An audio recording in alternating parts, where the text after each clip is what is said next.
Yo, what up, people? So, I want to talk to you guys about how to deal with your dispatcher. Okay, so this is going to help out people that are new to trucking. It might even help out people that have been in trucking for quite some time now. I'm still a rookie. I'm coming up on 4 years pretty soon, but nevertheless, when you're a truck driver, your dispatcher, like they say, your dispatcher can make or break you, but it's more complicated than that. All right, so when we talk about your dispatcher at a trucking company, we need to first you need to understand what a dispatcher does and what their goals are. So you as a truck driver, your goal, is pretty simple. You want to make as much money as you can in trucking, and that's like your main goal is to maximize your return on your investment with your CDL. Okay? So how do you do that? So say you're a new truck driver. You're most likely going to not get hired at a high paying job when you're new, when you're fresh out of trucking school. So you're going to have to settle for like a mega carrier like Prime. A lot of people start at Prime. I don't recommend starting off as a lease operator like a lot of people do. I recommend just going straight company driver at a mega carrier because you can get a job there any day. Like England, Swift, Knight. We all know who the mega carriers are. And this is going to be your first introduction to dealing with a dispatcher. You're going to deal with your dispatcher way more than you deal with your driver manager or what they call a DM. Okay. So, what's your goal? I mean, so like your goal as a truck driver is to make as much money as you can, right? So, when you're new, you're most likely going to start off at a mega carrier. You're going to get your years in.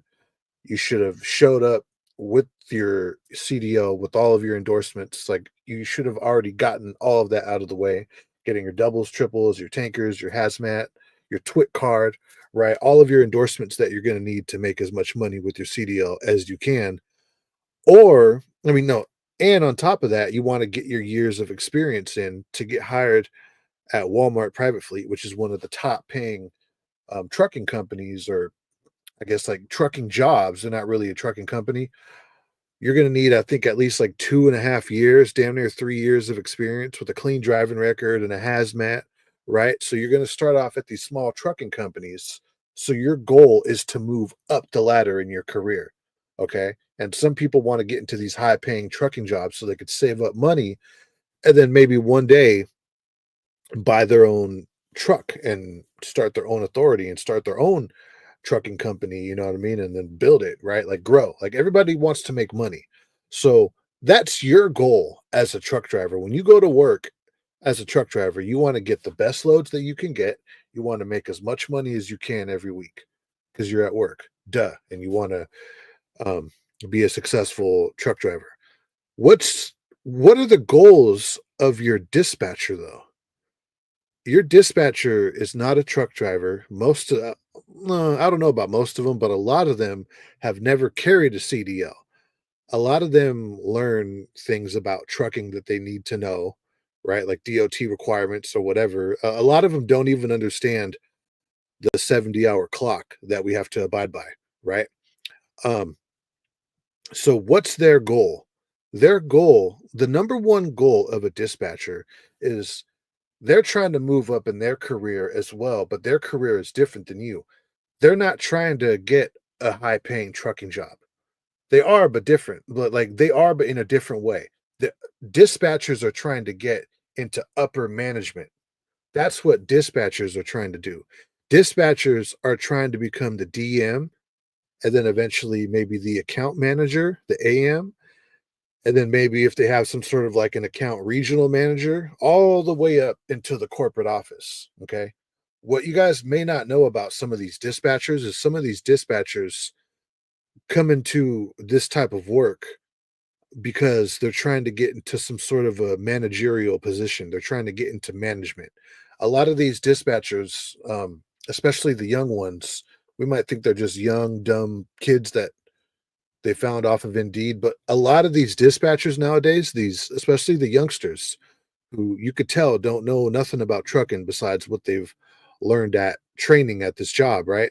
A lot of them have business degrees. A lot of them have AAs and BAs, and this is a way that they're trying to get Like they're trying to build their resume.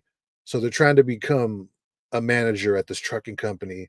And then maybe they could take their experience from being a manager at this trucking company and maybe get into a real high paying job in the tech industry or, in some big corporate office on Wall Street or whatever. You know what I mean?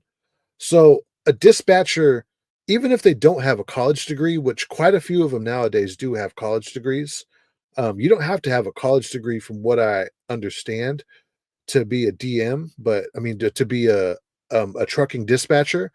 But if you go into dispatching and you have like a business degree, your AA or your BA in business management or whatever, you're going to be able, especially if you learn the politics of the job, because a lot of their job is politics. I mean, if you've ever dealt with dispatchers for long enough, then that's really where a lot of the ugliness comes in from trucking.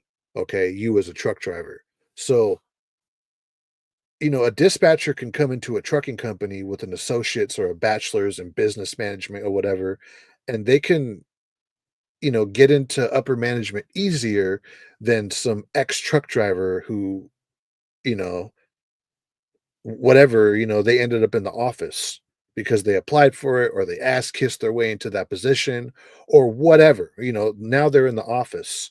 The person with the business associate's degree or the bachelor's degree in business, they're most likely going to be promoted into management, what I mean, because they have that degree rather than the the the truck driver that's now a dispatcher. So a lot of DMs, they're trying to climb the corporate ladder. They're trying to get into upper management. And what's the role of upper management at a trucking company? The role of upper management, pretty much at any company, is they're trying to um, up the profits of the company. They're trying to make the company as profitable as it can and lower costs anywhere that they can, whether it's dealing with the customers that they serve, right? Like Walmart, Target, the ports, all of these places that we pick up our freight from. These are the customers of our trucking company, and that's who we're servicing. We're servicing with our trucks and our trailers. We're moving freight for whatever account you're on. Dollar General, Dollar Tree, Walmart, whoever you're moving freight for, the ports, flatbed, whatever, right? So management, they're trying to lower their costs. You know what I mean? In damages, in insurance, in operating costs, maintenance, and with the driver. Any company with any business owner, more than taxes. I do believe it's more than taxes. Main A company's biggest expense are the workers. The workers are the company's biggest expense. You see what I'm getting at here, right? So they'll try to lower costs, especially lowering the cost of labor, right? And a trucking company's biggest cost of labor is the truck driver. All right. So how do you deal with a dispatcher now that you know all this? Because to really, be successful at trucking, you have to have a good understanding of your dispatcher. They're pretty much the other side of the job. Yeah, you know how to do a pre-trip, you know how to drive the truck, you know how to get there on time, you know how to work your clock, you know how to max out your 70-hour work week, right? Like you know how to do all these things, right? You might even have all your endorsements and all that. Like you're good at your job, but you need to understand the other side of this. Like who's giving you these loads? Like, you know what I mean? Because a dispatcher is pretty much in charge of how much money you're going to make. Even if you're willing to run hard, um, this goes into like job hopping. You know what I mean? It might get so bad with your dispatchers, and you need to understand that your dispatchers are being trained by upper management, and that's where they're trying to get up into, right? They're trying to get promoted into upper management, and upper management are training these dispatchers on what to do, right?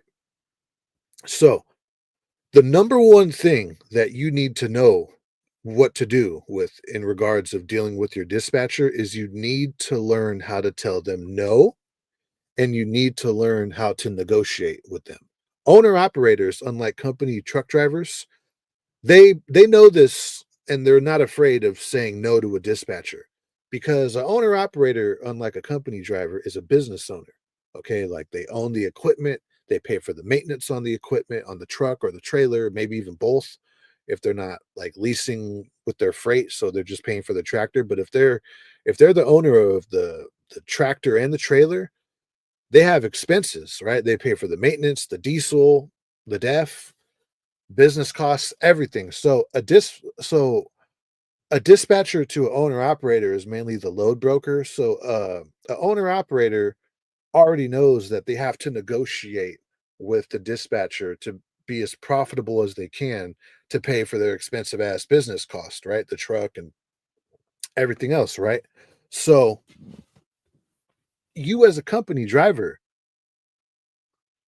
it's a lot different from company drivers who have never been owner operators. And most company drivers have never been, I wouldn't say most. Some owner operators go out of business and they still get like, W-2 company employee jobs in trucking, because it's their craft. It's what they know. Even if they go out of business, they're still going to be in trucking.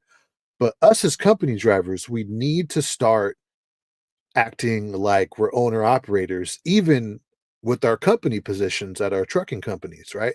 Even though we're truck, even though we're company truck drivers, you need to deal with your dispatcher as if you're an owner operator. Now, I'm not saying to be problematic and to not be reliable and to not be there for them and to not be a reliable employee because you absolutely want to be a reliable employee. But you know, the difference with me now, with almost 4 years of experience versus me in my first 6 months or my first year in trucking, is now I'm not too worried about, like, trying to completely prove myself to the company, right? I prove myself to the company when I'm running my 70-hour clock, you know what I mean? This is what I'm getting at, okay? So, how do I word this? I know someone, right?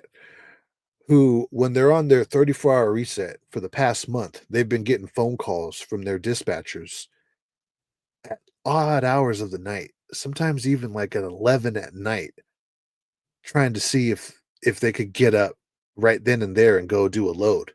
Even though this person might have only like 7, 8, 9, 10 hours left on their 70-hour clock, meaning that if they were to get up and do this load, they'd be stranded somewhere, probably at the customer, like in the back of some shopping center if they're lucky to be able to park there. Because if you don't have a full 14 hours on your clock, um, or say all you have is 14 hours, you don't know what's going to happen when you get to the customer. Sometimes there's a good chance that things go south and you end up being stuck at the customer and they hold you up for hours. And now you're down to like your last 30 minutes and you're at the customer and you got to go find somewhere to park and do a 34-hour reset because you're at the end of your work week because you've worked all week and you know your dispatcher just needs this loadout, so they call you even when you're on your 34-hour reset and you're damn near pretty much out of hours on your 70.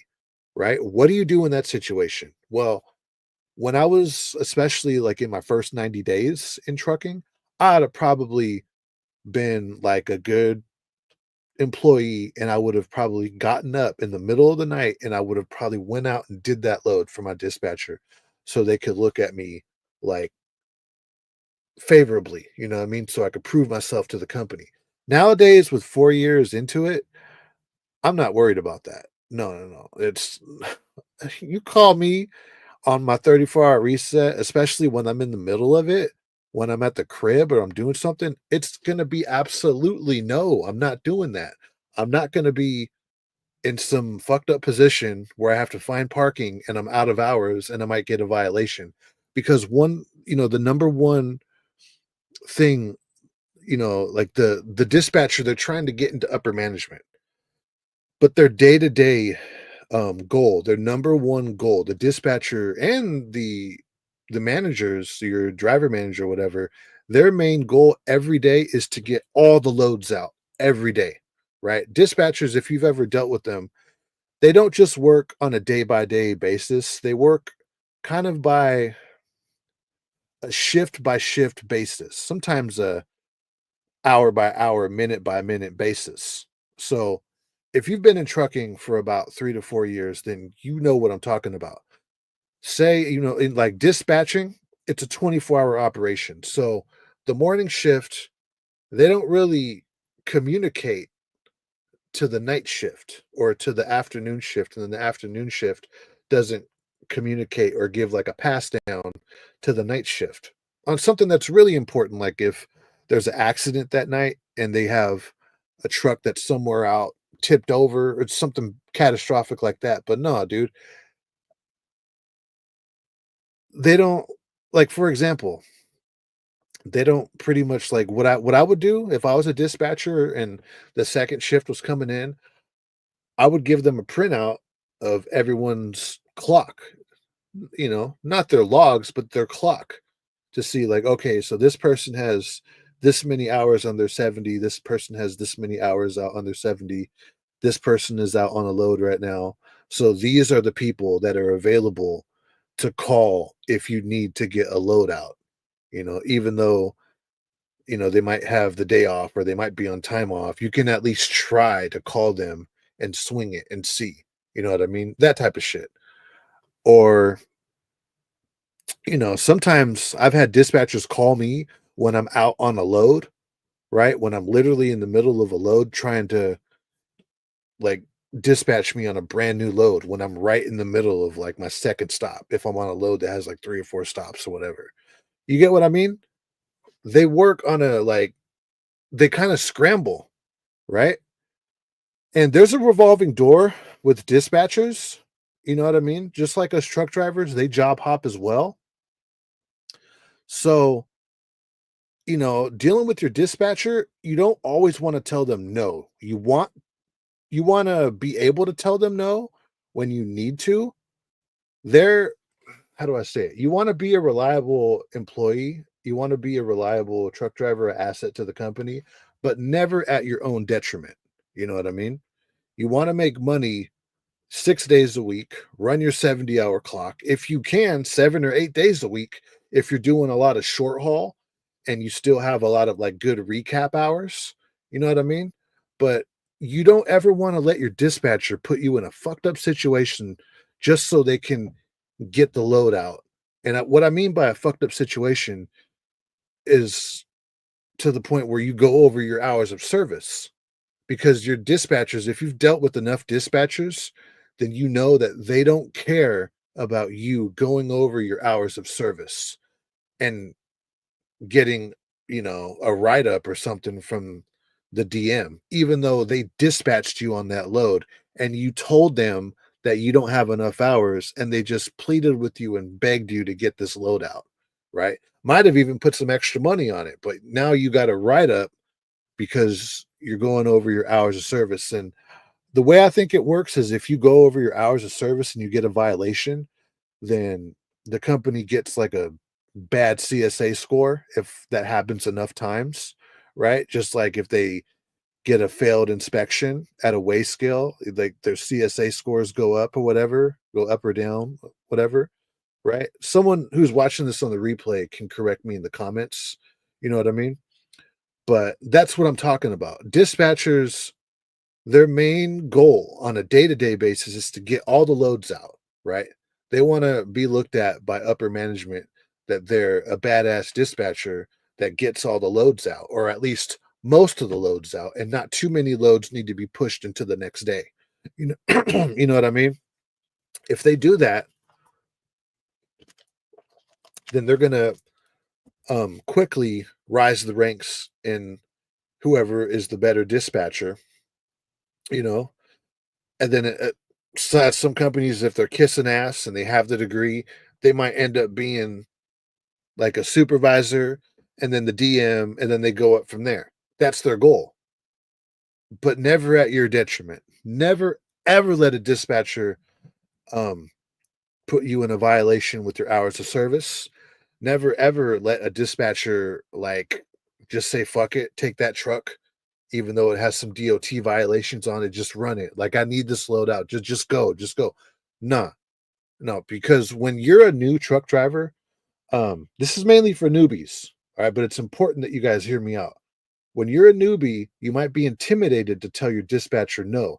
Even though when you get hired, a lot of these trucking companies will tell you because legally, they have to tell you, right, that no one can make you run. Right now, there's some companies where they have forced dispatch, and I don't think you should ever work for a forced dispatch company because you're most likely going to be dealing with like very hostile dispatchers that'll threaten to write you up if you don't take this load and go over your hours of service. That type of shit. I wouldn't like I turned down a food service job because it was forced dispatch. You know what I mean? And she was the way she was running it down to me, I was thinking like, man, this job doesn't even care about safety like that. You know what I mean? So it's like, nah, I'm not working for a company that disregards safety and is gonna if they're disregarding safety, they're probably disregarding hours of service too. And I'll probably end up getting some violations over here at this job. So it wasn't worth it for me to take this job, this specific job that I'm thinking of that I went on an interview for a few months back, you know? So when you're new and you're fresh out of trucking school, you're trying to get your experience. And because you're new, this happens with people that are new at most jobs, you know what I mean, where they're new. They're the new guy, they're the new employee, so they're trying to prove themselves, you know what I mean? But trucking is a revolving door. If you get into an accident, if you get sick, if you whatever, they'll easily fire you and have another driver in the seat by Monday, like that. And you need to understand that. And sometimes these trucking companies, especially with the dispatchers, if you let them, because when they hire you, they tell you that no one can make you run. You know what I mean? But then they'll try to make you run. And you have to know when to tell them no. Now, you don't always want to tell them no. I know I've been harping on telling them no, but it's really important that you get comfortable with telling your dispatcher no, right? I don't let them fuck with my reset. I think I did some stupid shit like that when I was new and I was at England and I'd be on a reset and they'd be like, hey, I need this loadout. And I end up doing a 34-hour reset in like some Walmart parking lot in the middle of Timbuktu in the middle of the summer, like that type of shit. No, me nowadays, nah, I'm just not doing that. I'll be reliable through my work week, but I'm not letting you fuck up my reset, dude. Call someone else. Um, but you do want to be reliable. You do want to help out your dispatcher. So, um, when it's good to do favors, okay? Because one thing you're gonna hear from your dispatcher is, "Can you do me a favor? Can you do me a favor?" That's something that you're gonna hear a lot. Now, when before I got into trucking, I was watching a lot of Dave from Smart Trucking, and he was talking about like he did a few videos on dispatchers, and one of them was when they ask you, "Can you do me a favor?" And then, sure enough, when I got into trucking, that's something that even to this day I hear that a lot. Can you do me a favor? Can you do me a favor? Like for example, you'll be on your way to your pickup, you know what I mean? And then you'll get a call saying, "Hey, can you do me a favor? I need you to go pick up this unit, this tractor trailer at this truck stop. It's about 2 hours out. I'll pay you." Right? What do you do in that situation? Do you say no? If you're in the middle of your work week and you have hours, absolutely you don't say no. You say yes. You do it, but you negotiate. They're going to want to pay you whatever they're going to pay you. Say they're paying you $50. Ask for $200 to do it. Sounds ridiculous, but ask them. This is negotiation right here, right? This is this is what I'm talking about. As company drivers, especially with as low as we make, we don't make that much money in trucking. We don't. So it's up to you when they ask you for these favors is to negotiate with them.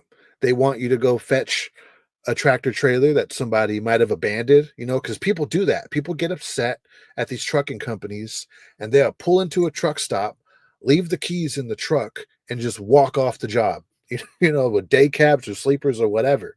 That happens. Sometimes that's how some of these trucks get stranded at a customer, at a truck stop, wherever, you know what I mean? Or they might have ran out of hours because they weren't managing their clock that good.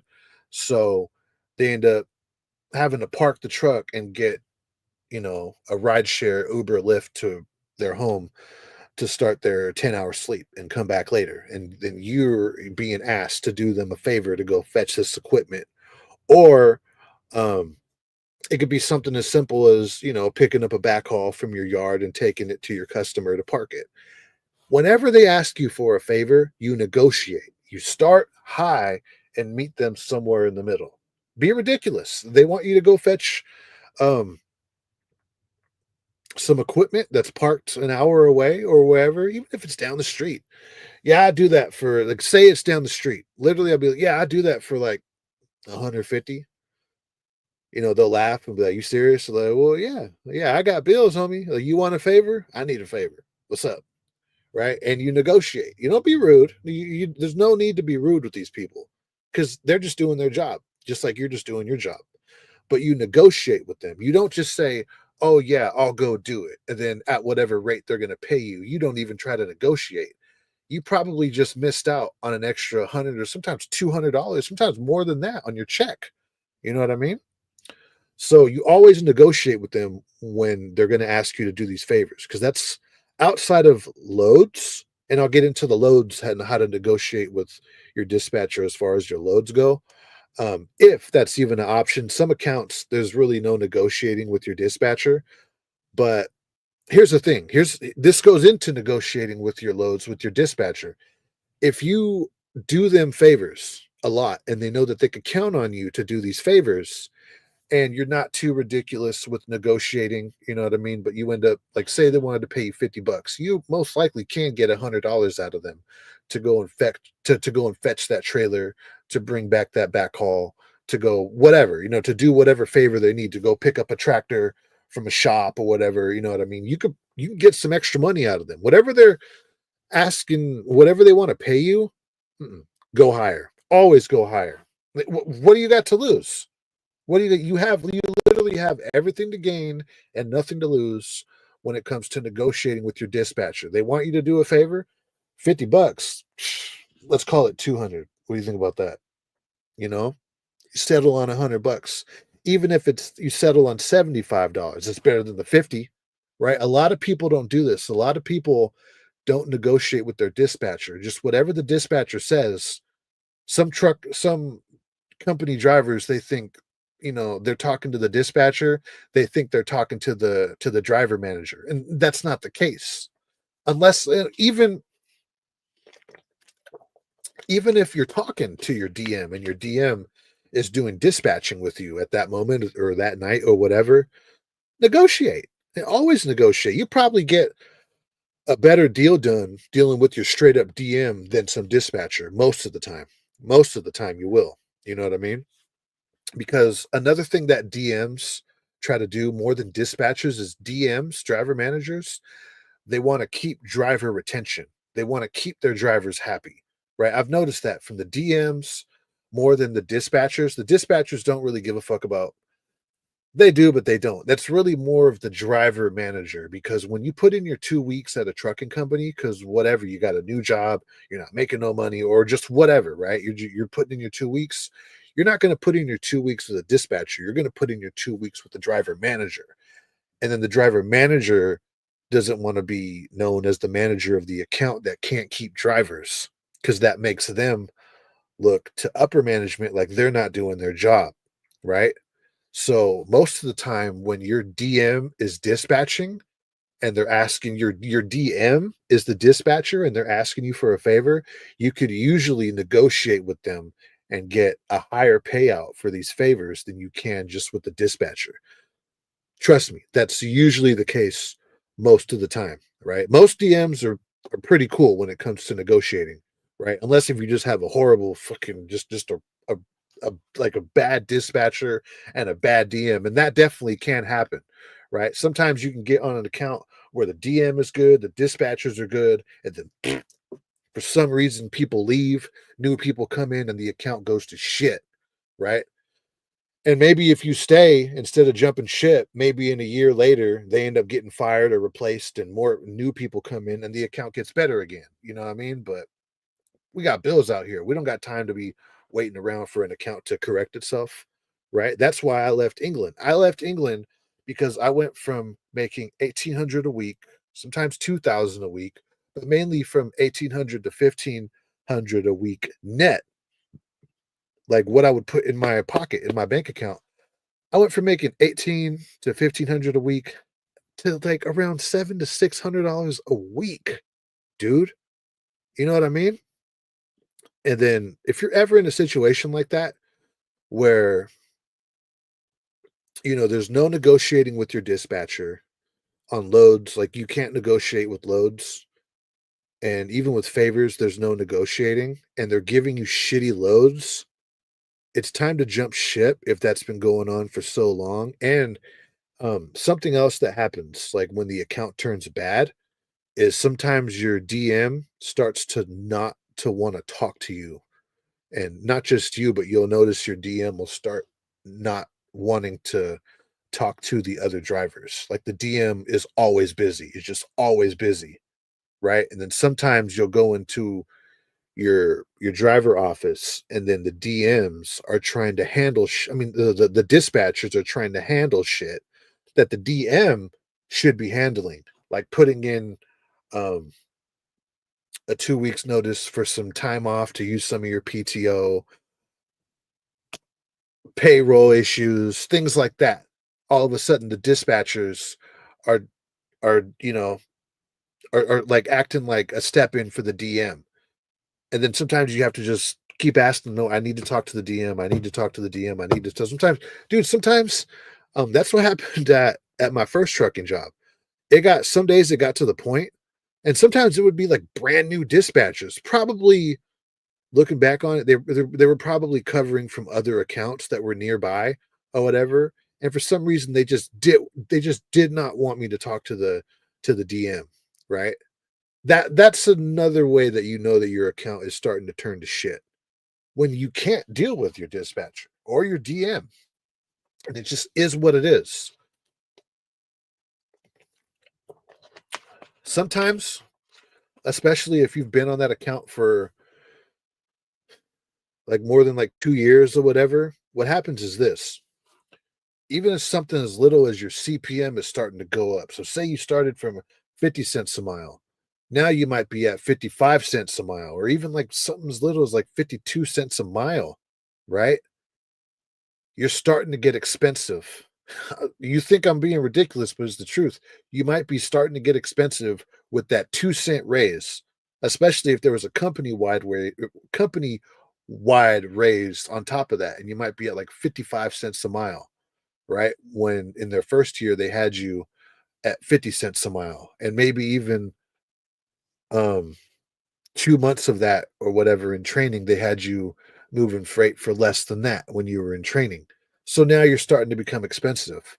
Sometimes, this is just my theory, if you stop making money, you stop getting miles at your job, and your DM doesn't want to talk to you, there's no more negotiating. It's just cut and dry. It's like you're getting one load for the day, right?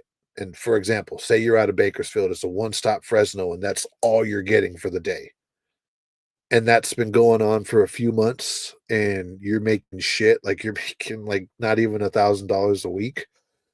They're most likely trying to starve you out.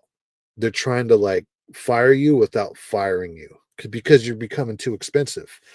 Especially like when you're at mega carriers and they have trucking schools. Okay.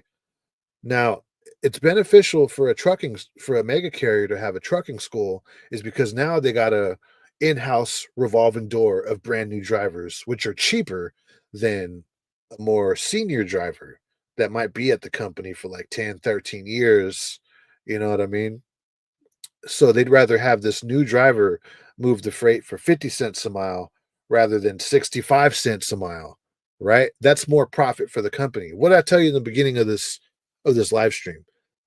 The main priority of people in upper management and the dispatchers, they're trying to get into upper management, is they want to um, make the company as profitable as they can from their account. You know, all these accounts, all the managers on all these different accounts at these trucking companies, they're trying to bring the company as much profit as they possibly can by dealing with the customer who they're moving freight for, maintenance, damages, and of course labor, which is you, the truck driver.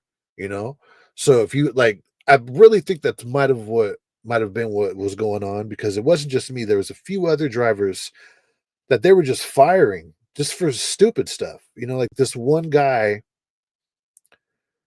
he turned too wide and he took out a stop sign in a parking lot. You know, no one got hurt. That was the only damage. There was really no damage to the trailer, and they fired him. And I think that dude was there for about maybe just a little longer than I was, you know.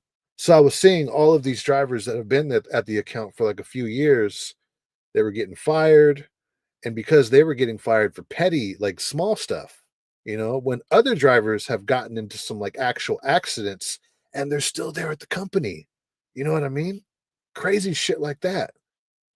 And then that caused a lot of the other senior drivers to just jump ship because they said, well, fuck, if they're firing all of us, I might as well just go get a different job. And then so a lot of the other senior drivers like myself and people that have been there longer than me or around the same time, we all started to notice that, hold on, dude, I'm not making shit. Like I showed up to work and they told me to go home, that there's no work, that there's no freight, like they don't have anything for me today. It's my fucking Monday. Like, what is this? Right? We all started noticing this. But the people who were getting freight, and I'd be like in the break room amongst these new drivers and hearing them, hearing the loads that they're getting, like, what the fuck? Like, you're waiting on your second load? They told me to go home. Like, what the fuck? This guy was fresh out of trucking school. I had been there for like 2 years, right? That's the way of these trucking companies, like starving you out. So you'll just get it and leave, right? You're getting too expensive. You know what I mean? That's when this whole like thing about job hopping comes into play. Um, some of these people on YouTube that'll make fun of like me or whatever, or maybe even like someone like this guy Trucks, you know, he goes about it. He goes from company to company. I think what he's really doing is he's collecting all these like bonuses and then leaving, you know, so he's kind of like a robber baron with these lease purchases that he gets into. But one reason why people jump ship and why they end up job hopping is because, you know, they're just not making money at these companies and they might be willing to run, or just things happen and they're just not making money like that, or whatever reason. And these people that make fun of you and they say, oh, you're a job hopper, you're a job hopper. Please believe that some of these people are just afraid to go to a different job.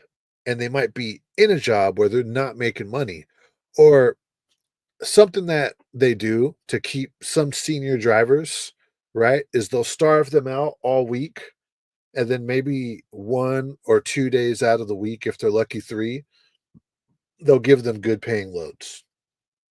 You know what I mean? When they used to give them good paying loads all week, all month, all year long, they used to just motherfucker went from making like 100 grand to like 60, dude. I've definitely heard about that. Like drivers pay going down. Prime example right here. When I was at England, there was this guy at the time, he had been at the company for I think like 13 or 14 years, something like that. And he would brag about how he was friends with these two particularly with these two people that worked in the office. One was a manager of the account, and his girlfriend, I think, that he was dating, or his fiance or whatever. And this guy would brag that he was close friends with them, like outside of work, like he was really like cool with them. And because of that, he was telling us, like, yeah, dude, those are my friends. So he was getting like good paying loads and, you know, being paid like good money on like he'd be on bullpen. Bullpen is like when you just stay at the yard and you get paid just to stay at the yard. but then you go out and you like at the end of your bullpen. So say your bullpen's like $150, right? You probably go out and do like a one stop Fresno and make, especially if you've been there for a while and you got a lot of raises and your CPM is up, you probably end up making just short of $400 that night by doing a one stop Fresno and just being in your truck with your ringer on, sleeping. You get what I mean? And he was bragging about shit like that. Or when he would get loads, he would get like really good paying loads. And he was pretty much bragging that he was friends with these people in the office, with these two, particularly these two people in the office. He was friends with them. And every now and then he would just tell us, like, yeah, those are my homies right there. I'm really good friends with them. We hang out, whatever. They ended up leaving. Okay. Dude ended up leaving, right? He was like the second manager on the account. He ends up leaving. And then his wife is there, right? So dude's still making money. I'm talking about the driver. But even though homeboy left, homegirl is still right there. So she's still like hooking him up with good freight and paying him good money. You know what I mean? Well, a lot of the times, dude, your dispatcher is directly in charge with how much money you're going to make. She ends up leaving. So both of his like insiders in the office and management end up leaving. His buddies end up leaving. What happens to the driver? Now he's starting to complain that he is not making no more money. he's he's starting to complain that now he's down in the shit with the rest of us. You know, he was just sitting in the C suite making probably close to 100 grand, maybe 100 grand a year. Now he's down to like 60 with the rest of us that are like 55, 57,000 a year. Now he's, he went from Beverly Hills. Now now he's back on Section 8 in the projects with us complaining because his buddies left the office and he ain't making no more money, right? That's politics right there, dude. That's politics. And um people do that. It's not respectable. It's low to kind of kiss ass to get good freight. But hey, at the end of the day, they're making money by playing these office politics. I don't want to play office politics and I ain't making shit. So can I really hate on them? No, right?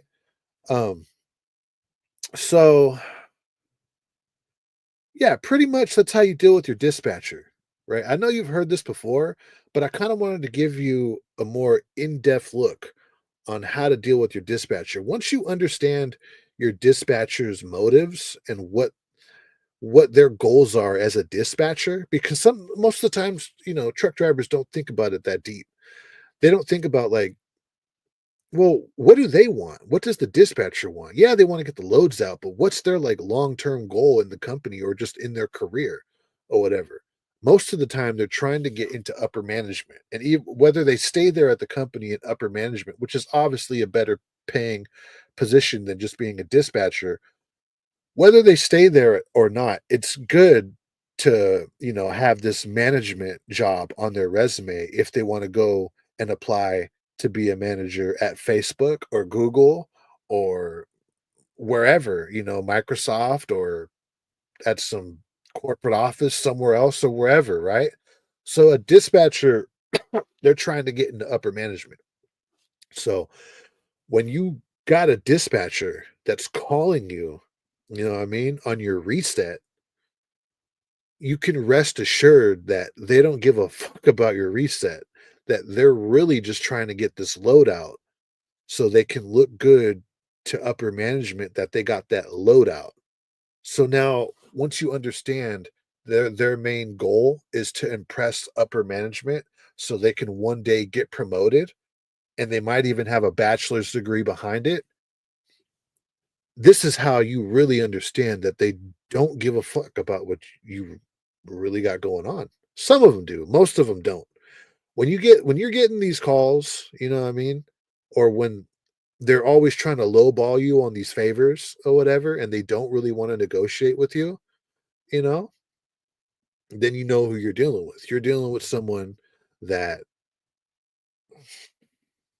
you know, is just looking out for themselves. And you, as a truck driver, have to do the same thing. You have to look out for yourself. You never let your dispatcher put you in a position like you never accept a load where you're not going to be able to complete it, where you're going to go over your hours of service. You never do that shit. Never, dude. If you're in violation, right? I know we say if a DOT officer pulls you over, the truth is, if you're at a scale house, it could happen. But dude, if you're just driving around, most of the time you're not going to get pulled over. You know what I mean? I've been in violation before. You know what I mean? You don't really get pulled over like that when you're driving your truck. Um, you rarely do you really get pulled over. You really get pulled over as a truck driver if you're speeding. If you're speeding and you're doing something stupid, or if your plates are off. Like I don't know if you guys noticed, but it's mainly like the owner operators that are getting pulled over. Owner operators are guys like with hazmat. If you're hauling hazmat, yeah, I'm willing to bet you're most likely to get pulled over. Yeah, even just for a roadside DOT check. It's mainly like I have seen some like LTL guys and especially owner operators, or you mainly see other guys that are doing more risky shit like car haulers or whatever being pulled over, you know what I mean? But you rarely get pulled over. But if you do get pulled over by a DOT officer, which is possible, it's possible, and you're in violation and the DOT officer sees that, you're in so much trouble. And you think your dispatcher cares about that? No, they don't care about that. Even if you call them and tell them what happened, they don't care about that. In fact, they're going to tell the DM, and the DM's going to get on your ass for that happening. They're not really going to get on the dispatcher like that. They might tell them something, but it's ultimately up to you. It's your violation, you know? And yeah, always negotiate with your dispatcher to try to make as much money as you can, right? For example, if especially if you're on like dedicated routes, if you're on a dedicated lane, like I've mainly ran dedicated. I started off OTR for about like a few, like what was it, like 90 days at England, and for what was that, like not even like 2 months at night I did OTR. I've mainly ran dedicated lanes, you know.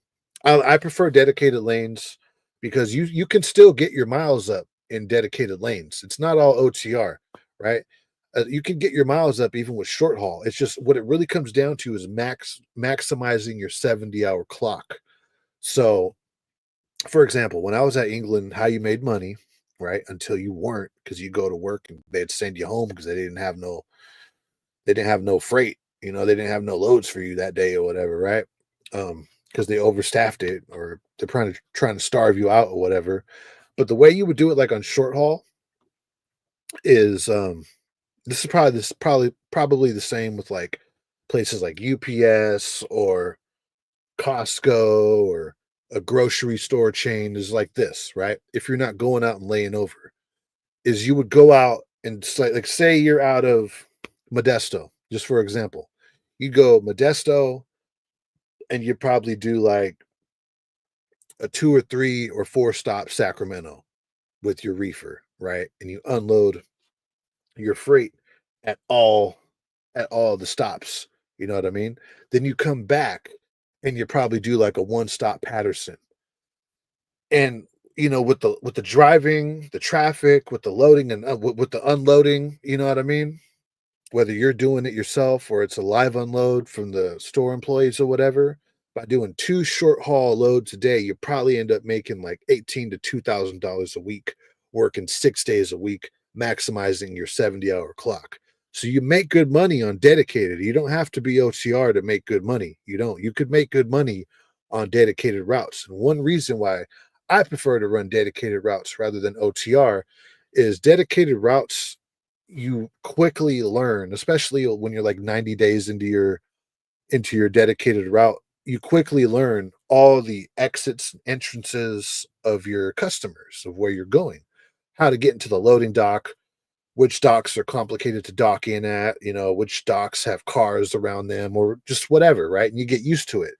If you're running OTR, dude, you're running OTR, you're just out there and you're going to new places all the time. right? And for example, say you're servicing a store out of in Stockton and you're working out of Modesto, right? Your yard or wherever is in Modesto, your customers in Modesto, and you service grocery stores in Stockton or Sacramento or whatever. So say you pull up to the store and you're going in to the dock from the same driveway all week, right? Your other drivers will probably end up telling your dispatcher or your manager, or you just talk to the other drivers and say, hey, that store over there on whatever avenue, they're doing construction on the main driveway. So you need to go into the driveway from this side, right? Instead of the other side. You don't really get that on OTR, dude. You show up on to a customer on OTR and it just is what it is, dude. You have to game plan just as you go. Like surprises come up, you know what I mean? You don't deal with that on dedicated. On dedicated, you know where you're going, right? And then on dedicated, the thing about dedicated in regards to your dispatcher is that certain loads pay better than other loads. For example, how you make money on dedicated is like I explained to you, or short haul runs, more local runs that you could turn around in the same night. Because that's how you end up getting like 400 or 500 miles a day. You know what I'm saying? Just like people run like 500 something miles OTR, you could do that turning around something local or like 2 or 3 loads local. You still end up getting your miles in, your stops, and you do that 6 days a week. And you might be making more money than someone on OTR, and you don't have to be OTR. You go home every week for your resets, right? But if your dispatcher isn't giving you those good loads on your dedicated lane and they're giving you loads where you got to go and like spend the night, and then if you do a backhaul, like the pay is really low on the backhaul. It's just like sometimes there's no incentive to even do a backhaul besides just an extra stop. Like say you're getting paid $20 a stop, right? For example, so say you're on a run that pays what? Say it pays $600 round trip. But in order to complete this, because it's so far out, you have to spend the night at the customer. So it really ends up being $300 a day when you could have ran something local if your dispatcher gave you something local that you could have turned around and you could have ended up making what? Let's just say you end up making $400 a day instead of $300 a day. That's an extra $100 on top of your pay. You do that all week and it adds up, dude. That could end up being the difference from 18 to like something as little as like 13 or $1,200 a week. That type of shit. And then if they ask you to bring back a backhaul, like they don't put no extra icing on the cake. It's just like they'll add another $20 for stuff for the stop, and maybe like a what if you add up the miles, it might end up being like another $20 for the miles. So what, like $40 for the backhaul? Bullshit. Always negotiate with your dispatcher. If they want you to do a backhaul, you negotiate with them. You try to get as much money as you can out of your dispatcher as you possibly can. You know, you need to start operating as an owner operator, even as a company driver, right? Because what do you have to lose? You have nothing to lose. You always negotiate with your dispatcher, always.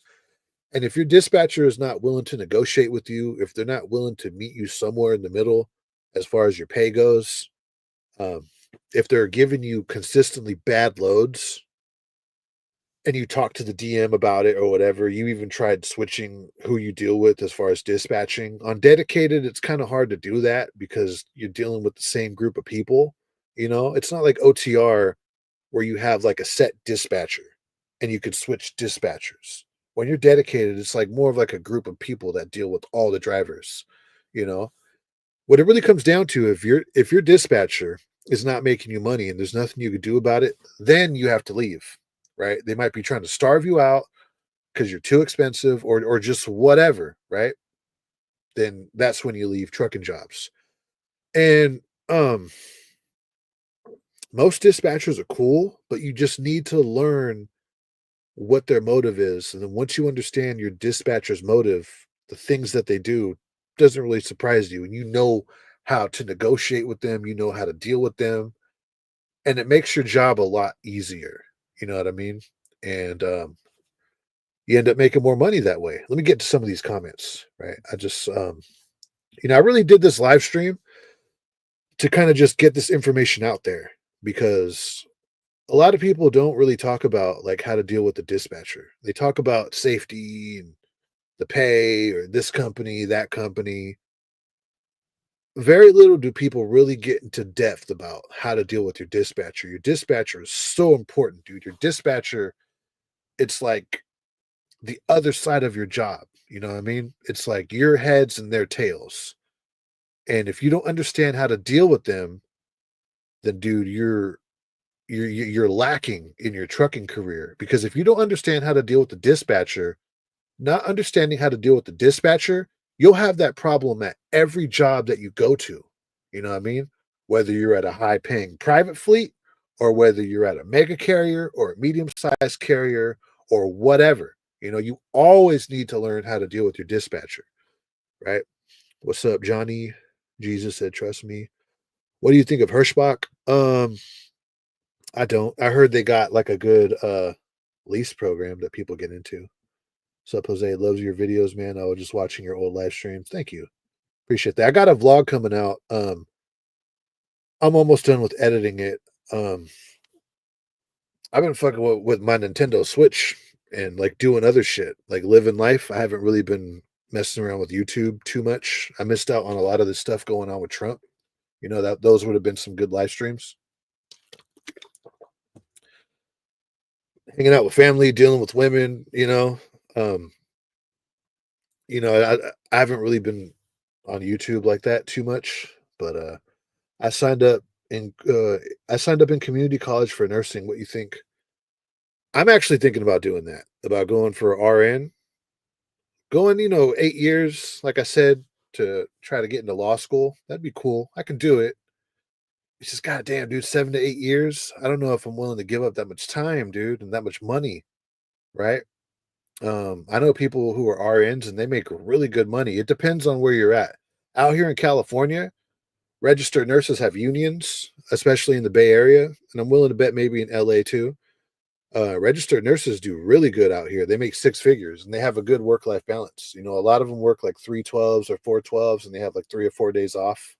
You know, that's great. And they make really good money. Like their hourly is really up there and they got great benefits. Um, yeah, I think you're going to do good. What's going Ramos dispatcher will make or break you. They probably get some kind of incentive as well if they cover all the loads. Yeah, and even if they don't,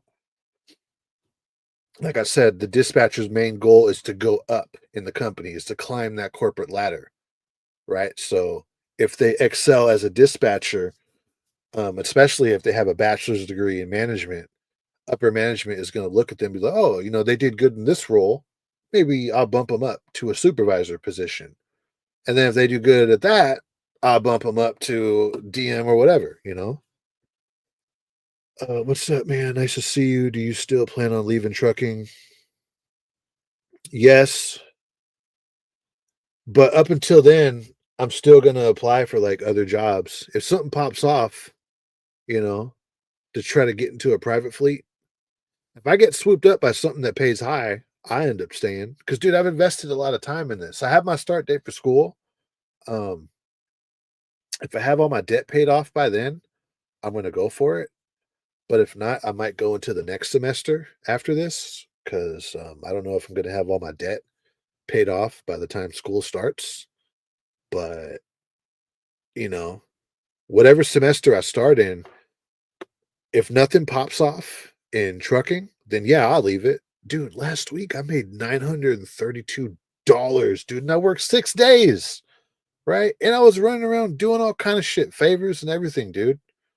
And it's like that's the kind of shit that like makes me want to leave trucking, you know, especially when shit's not popping off with jobs, like high paying jobs. Um, Yeah, I feel like the most common misconception is that OTR guys make more than local guys. My take home at Schneider OTR was 900, but local fuel hauling is 1,500 take home a week. You're making that at Schneider hauling fuel? I see Schneider around all the time, dude. Or it's a revolving door, so they give new drivers work and let the vets leave. Well, yeah. Like, yeah, dude, like they do that. Um,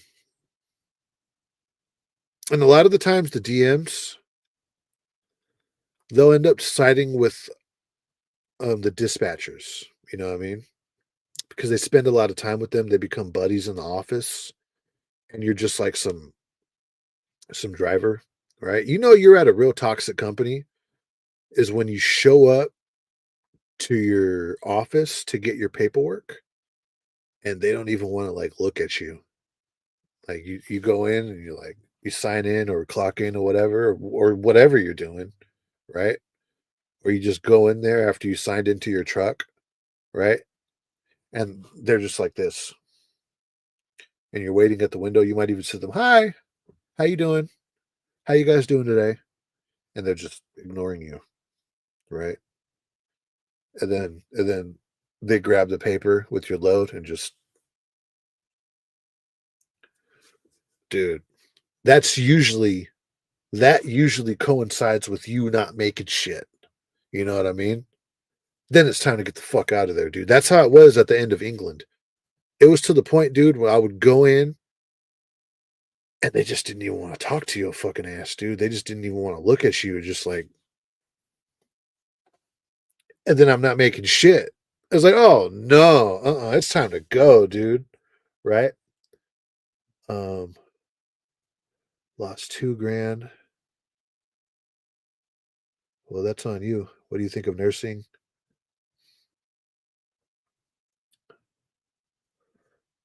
Let's see. Um, have you started your courses yet? I haven't even started my semester yet. I still got to go in for FAFSA. I picked my classes, but I got to go back in for FAFSA.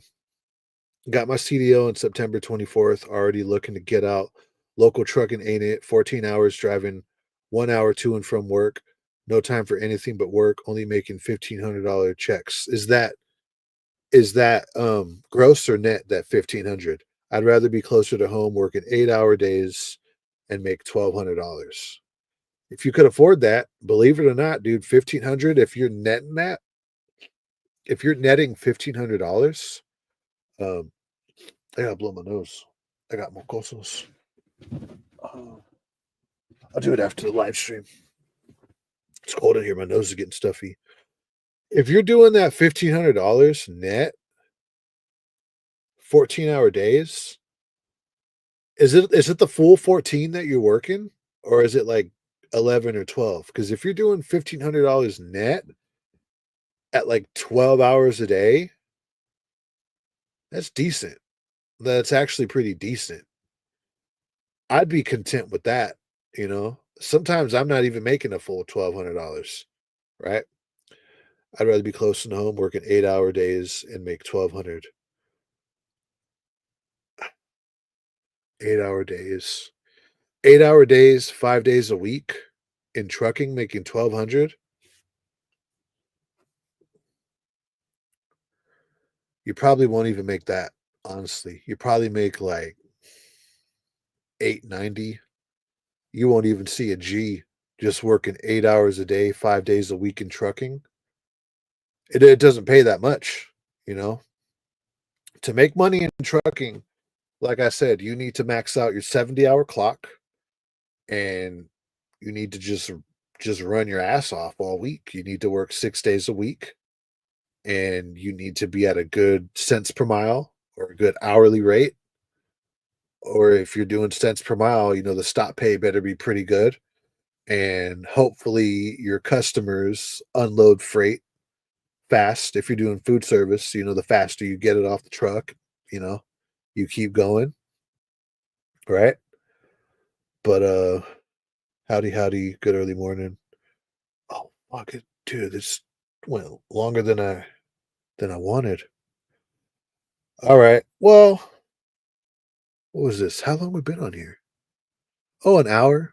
Yeah, it's about as long as I wanted to do this. So yeah, I just wanted to do this. I got a vlog coming out. It'll probably be out by tomorrow night. And yeah, um, start doing some more of these live streams. Maybe I'll start reacting to what Trump is doing as the president now, you know? What is your opinion on someone um, what is your opinion when someone is having a conversation and moving their hand when you speak and people calling you gay for moving your hands? You a youngster asking something like that? It seemed like you a youngster asking something like that. Um, I'm 32. I just wouldn't give a fuck about what people think, you know? Um, what is your opinion when someone is having a conversation and moving their hands when you speak and people calling you gay for moving your hands? Oh, what's I'm trying to think of an answer, but I guess my answer is that I don't give a fuck what they think. And maybe you shouldn't either, you know? Maybe you're thinking too deep into it, you know? Maybe you're actually gay, so by them calling you gay, you might take it to heart, you know what I'm saying? But if someone called me gay, I wouldn't even react because I'm not gay or whatever. So I saw a video of people making fun of someone. Um, People are stupid, you know? People have too much time on their hands. Fucking, people do stupid shit, right? Have you guys seen this guy Trucks lately? Fucking, he's been going off on politics. And, can I add? Is it too late to add something? Oh, I think I can. You know what? Um, nah, I think I'll save that for the next live stream. I wanted to react to this video of Trucking Unfiltered talking about this guy Trucks his brand new YouTube channel. I think it's called The Enemy from Within. This guy Trucks, he quit his trucking YouTube channel and now he's doing politics. He's still in his truck. He's just talking about politics in his truck. And the enemy from within. It pops up. I'm not even subscribed and it pops up. So this is this guy Trucks, his his new YouTube channel.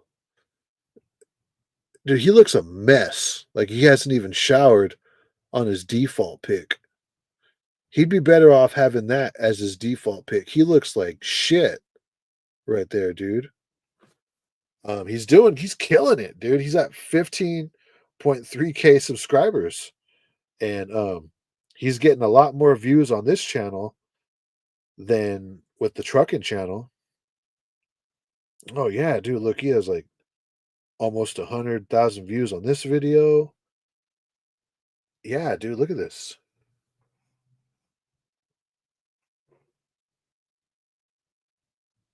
He's doing really good, you know? Farmers for Trump want exemptions on mass deportation. Uh, yeah. I mean, dude, covering politics, it pops. People like talking about Trump. Trump is a gold mine of content, you know? Um, Dude, his executive orders on day one,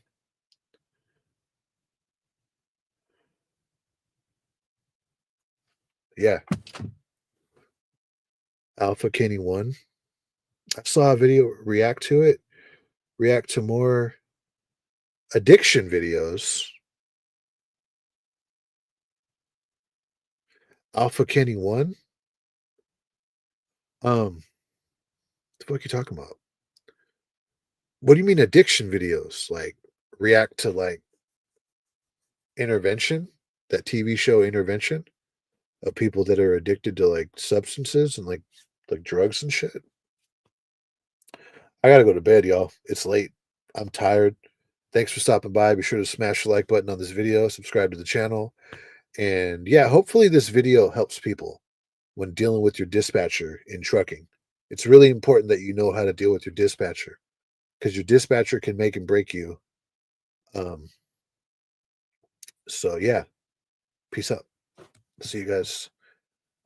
I'll probably do a live stream. If I release a video tomorrow, then I'm probably not gonna live stream because I feel like that would fuck up the views on the vlog if I release a vlog and live stream the same day. So you probably see me in the day after tomorrow, I guess. Peace out.